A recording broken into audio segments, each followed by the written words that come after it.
We read in 2 Kings chapter 12 and 2 Chronicles chapter 24 that under the godly influence of Jehoiada, when young Joash had reached maturity, he initiated a major project to repair the temple after years of paganism under previous kings and under the illegitimate queen Athaliah. This involved a massive fundraising effort, possibly over a period of years. Solomon's temple had been both neglected and abused by ungodly kings and priests to such an extent that it not only required cosmetic repairs, but also structural reinforcement of the building itself to prevent it from collapsing. And in verse 14 we read that when they had finished, they brought the rest of the money before the king and Jehoiada.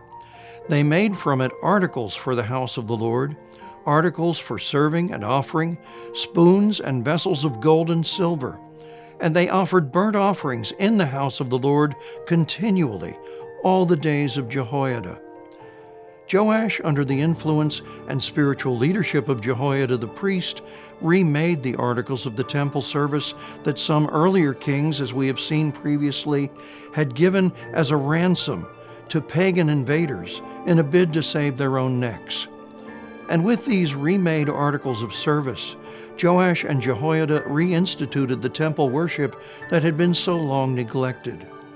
Again, all of these things were done according to the commandments and provisions contained in the testimony that the boy Joash had received from the hand of Jehoiada the priest on the day he was crowned king. But we come next to this question. In what ways did Joash fail? In what ways did he not follow the commandments of the Lord as given in the testimony? Joash's failure began at the very beginning. The very first provisions of the testimony were the first two of the 10 commandments given in Exodus chapter 20.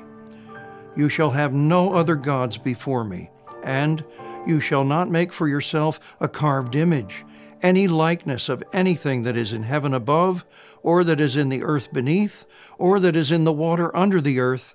You shall not bow down to them nor serve them. But we read in 2 Kings chapter 12, verse 3, that even though the authentic temple worship had been reinstituted, the pagan high places were not taken away. The people still sacrificed and burnt incense on the high places. Direct violations of the first and second commandments. And neither Joash nor Jehoiada put a stop to these things.